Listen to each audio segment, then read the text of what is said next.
Hah? Sanggup ah. Yang matanya kan ngeri banget. Agak sempit ngeri ngeliatnya. Perangkap jadi Intel. Intel telur.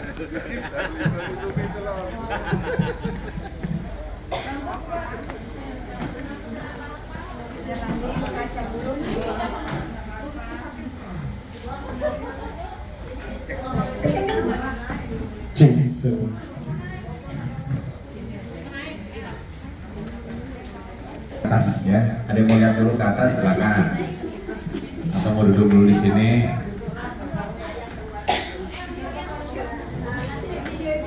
Udah Bu, jadiin lalap aja Bu. Iya, di lalap ini. Obat darah tinggi. Hah? Obat darah tinggi.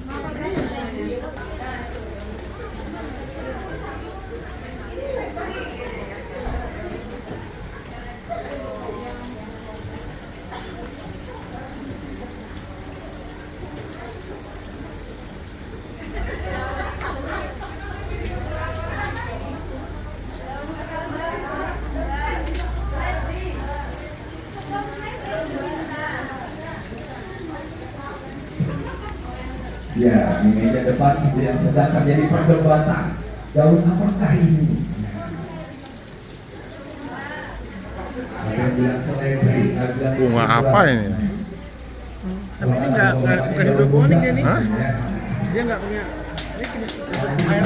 Airnya air hidroponik. Nggak dapat dari mana dia? Kan nggak ada pipanya, salurannya. Daun-daunan, nah ini termasuk Semprotkan ke atas gitu. bunga. Iya, ada Jadi pompa. pakai dia nyelap. Ada pompanya. Enggak, itu dia ada bawahnya ada. Iya, biasanya untuk di kue-kue. Aku bisa dimakan. Nanti kita tanyakan punya ya. Ini kalau yang mau lihat dulu ke atas biar langsung terbayang.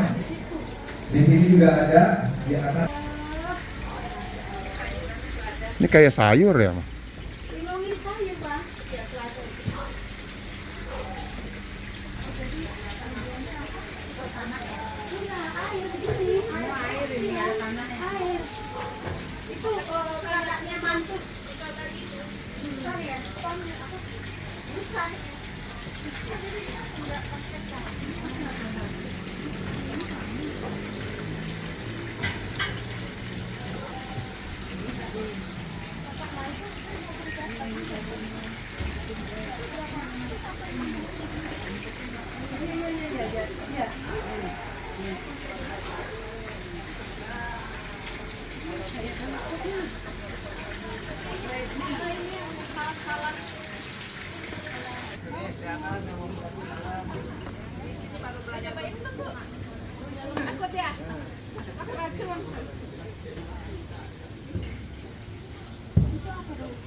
Nah, ini yang cantik.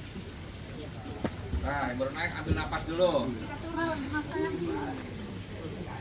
Ini bunga-bungaan yang bisa dimakan. Kalau bunga-bungaan bukan Bu, ini bunga beneran. Bukan dari plastik ya.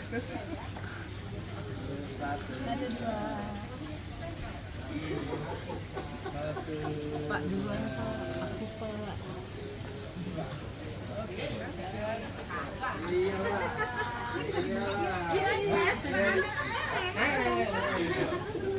Silakan ibu mau dipoto di bawah. Ini bunga-bunga beneran. Mas, Pak, kita makan Pak. Satu, dua, tiga.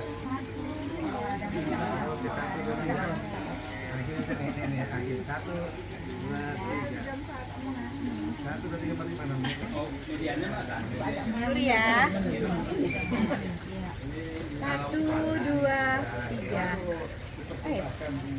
1, 2.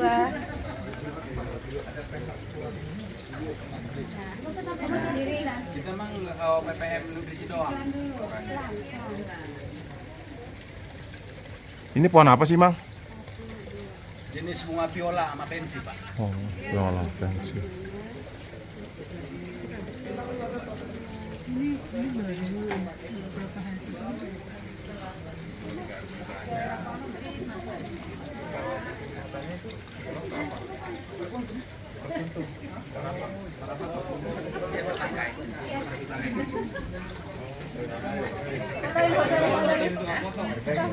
ya. Kita jualnya per kunjung ini Pak. Per tangkai. Bunga ini per bunga ya. Itu udah bisa dipetik itu. Ini mah belum Pak.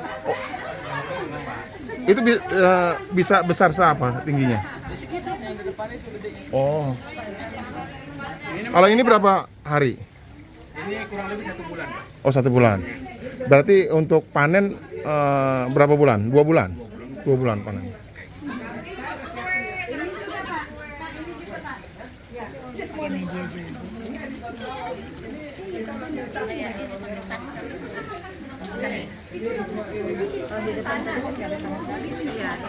Bunganya cakep-cakep bener ya?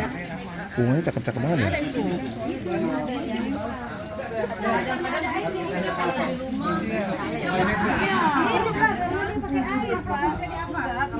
Silakan kan. Itu yang baru berbunga. Karena di sini hawanya ada. Biasanya kalau Dikasih bibin enggak Pak kita? kalau enggak mati enggak bisa Bu. Maksudnya itu ada permintaan bibitnya khusus. Ini sama kayak aja. Bibit tuh sama di ini enggak bisa. Pakai bibit ya.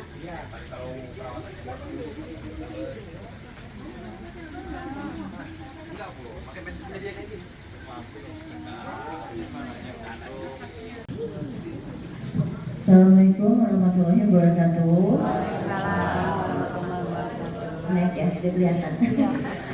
Selamat datang di Ijo Hydro atau If Edible Flowers. Nah tadi udah lihat ke atas kan ya. Selama ini pernah dengar nggak atau pernah tahu nggak apa itu edible flowers? Belum. Belum ya. Tapi kalau hidroponik? Nah jadi sebenarnya basic Eva pribadi itu dulunya itu Eva nekunin hidroponik itu dari hobi. Jadi kan pengen sayur segar setiap saat ya, makan sendiri. Nah cuma kesininya jadi bantuin teman-teman juga untuk bisa nyuplai kebutuhan hidroponik, mulai dari nutrisi, perlengkapan, pelatihan hidroponik. Jadi awal dari situ sebenarnya dari hobi, terus mulai bantu nyediain perlengkapan. Nah cuma jadi selama Eva jalanin hidroponik itu selama ada kayak setahun tuh itu teman-teman banyak banget, Mbak Eva cobain dong nanam bunga di hidroponik, Mbak Eva coba dong bunga di hidroponik atau bikin dong nutrisi bunga khusus bunga. Nah dulu tuh Eva mikir bunga buat apa sih? Biasanya kalau nanam bunga di halaman buat apa? Cuma dilihat aja kan ya. Nah dulu tuh Eva mikir buat apa nanam bunga di halaman? Cuma dilihat doang, ngabisin tempat, mending nanam yang lain. Nah cuma karena terus-terusan dengar terus selama tahun lebih tuh, jadi akhirnya oke deh, Eva coba cari benih bunga. Cuma Eva mikir benih bunga apa yang ada gunanya. Jadi nggak cuma untuk dilihat doang. Ternyata kan kalau di website luar ya, perusahaan benih luar itu suka ada keterangan edible flower. Jadi bunganya itu emang bisa dimakan. Rasanya seperti apa itu aja. Nah makanya akhirnya Eva cobalah nanam edible flowers. Jadi tadi itu Eva nggak nanam edible flowers ini karena tahu pasarnya bagus. Nggak sama sekali, dulu nggak kebayang. Eva juga sama, nggak tahu. Nggak pernah lihat juga penampakan yang dipilih, nggak pernah. Jadi gara-gara itu akhirnya mulai nanam. Nah cuma kebetulan memang nggak tahu, jadi emang kayak tanpa sengaja kok tiba-tiba ada yang nyari produsen edible flowers lokal. Jadi dulunya ini bunga-bunga ini sebenarnya yang edible flowers ini tuh sebagai garnish di hotel bintang 5, di restoran fine dining itu sebenarnya bukan tren sekarang. Dari dulu pun udah banyak yang pakai. Tapi dari mana mereka dapatnya? Bayang nggak? Iya, import dari Australia biasanya. Dan dulu waktu Eva awal mulai nanam ini banyak banget produk-produk microgreens. Ini kan namanya microgreens ya, di bibit lantai 2 ya. Ini banyak banget Eva lihat di supermarket di Jakarta ya. Mereka datang berupa pot dari mana? Dari Australia, kayak begini. Nah jadi memang tadi itu emang diimport. Nah mungkin kenapa sih nggak beli yang lokal aja? Karena memang gini. Ini kan edible flowers, microgreens semua itu benar-benar aman dari racun. Jadi syarat bunga disebut edible flowers atau bisa dimakan itu, satu, dia tuh nggak boleh beracun.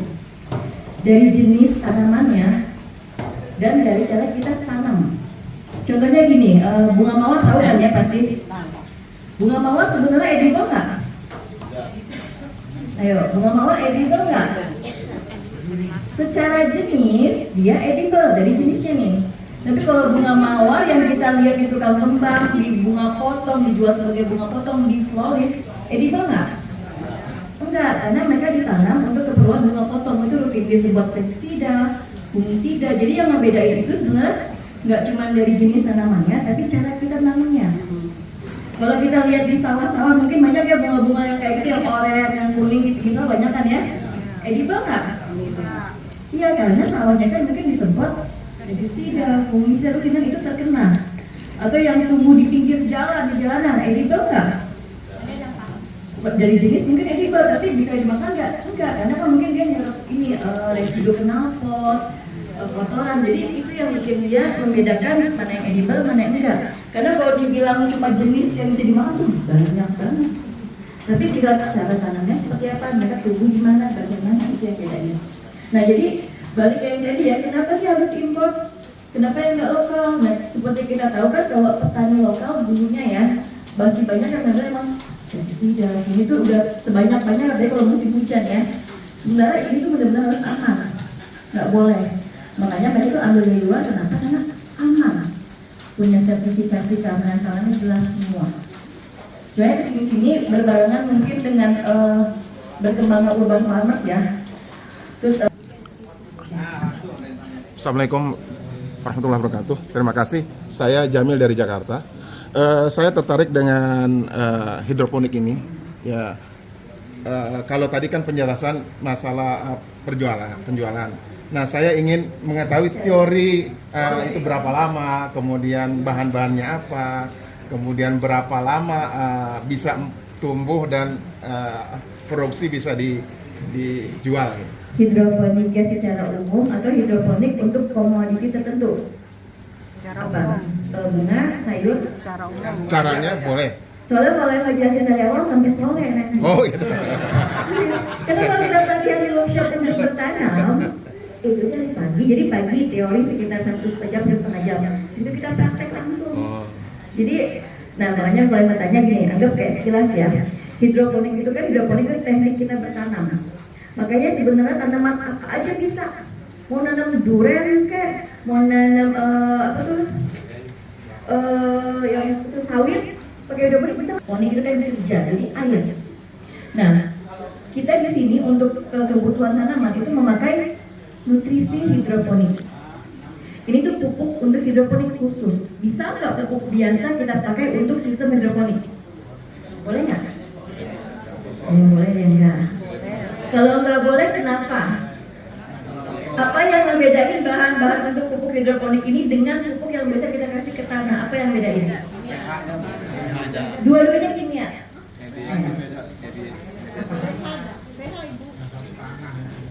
Pupuk tanaman hidroponik yang kita pupuk apa? Airnya. Tanamannya. Gak maksudnya gini. Jadi ada yang namanya istilah itu pupuk field grade untuk tanah. Ada yang pupuk greenhouse grade. Greenhouse itu yang bisa rumah tanaman ya, itu ada. Nah itu kadar mereka kemurniannya beda. Jadi anggap yang untuk greenhouse itu 100% larut. Jadi begitu campur air, diencerin, si akar bisa langsung serap. Nah kalau untuk pupuk yang di tanah kita kasih bisa langsung serap nggak?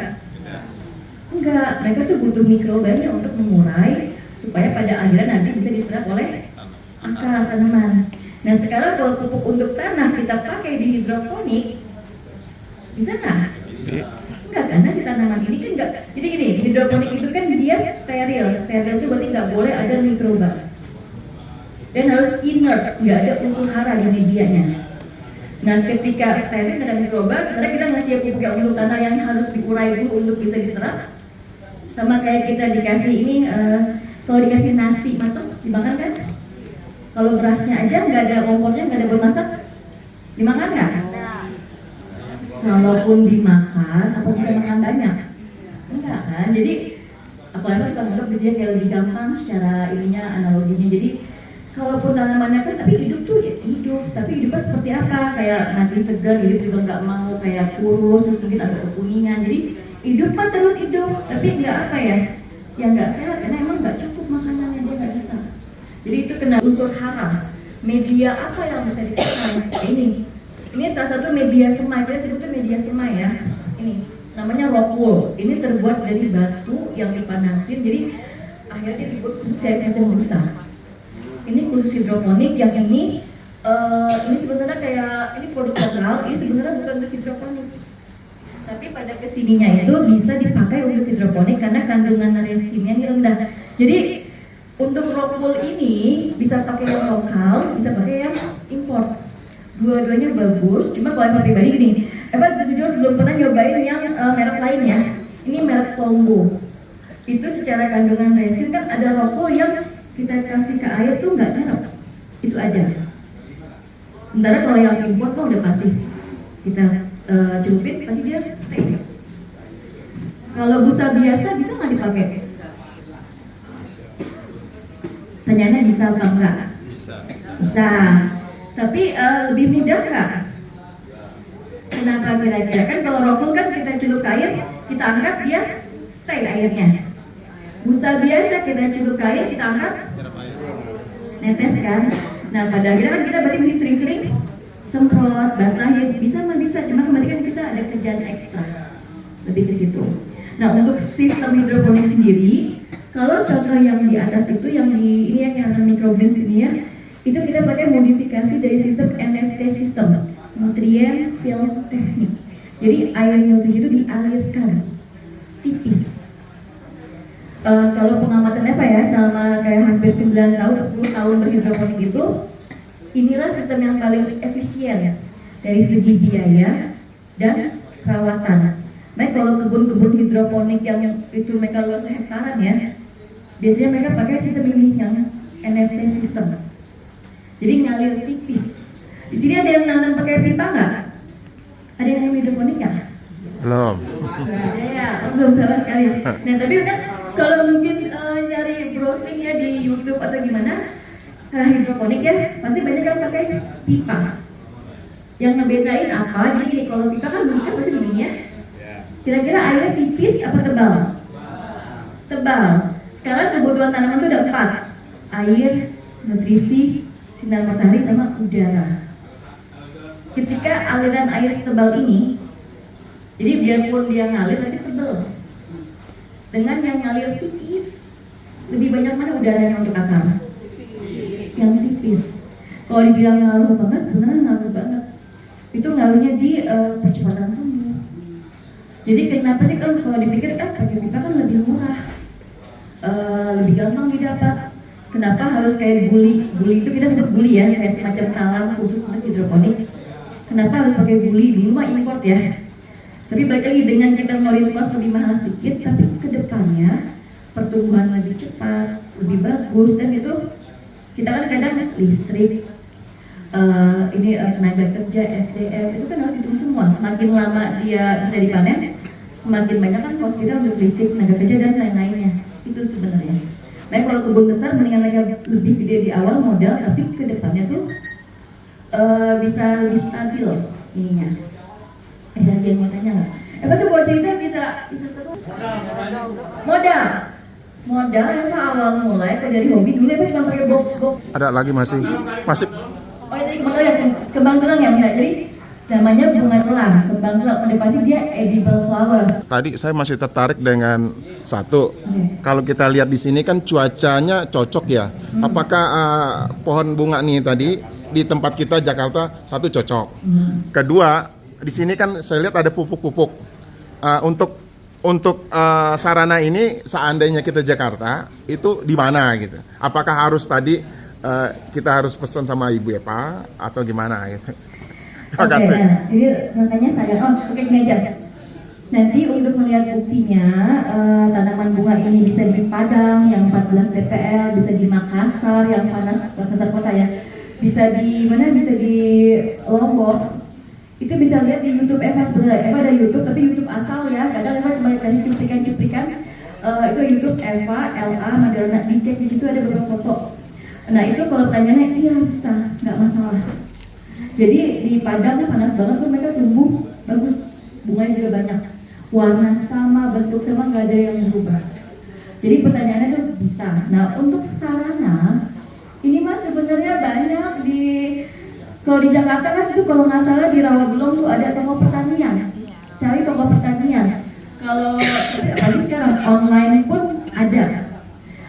kalau yang mungkin benar-benar nggak tahu, gue nggak tahu, biasanya cuma ke mall aja, es hardware juga banyak. Jadi aman semua. Gitu. Mereka mana? Tuh, ibu tadi ditawarin bunga kan? Kita enggak, mana bininya? Bunga deposito aja, Bu. Bunga deposito. Mas, yang kasih. Oh iya, benar saya juga nih kalau. Ada borong. Ada ini langsung. Nah, Ayo dipilih. Ternyata sampai buka aja. Aku barang konten aja deh. ya langsung si Bang Beb. Ayang beb. Sini lah, yang ada orangnya juga, iya. Jangan kembangnya dilatih. Oke, sekarang kesini semuanya.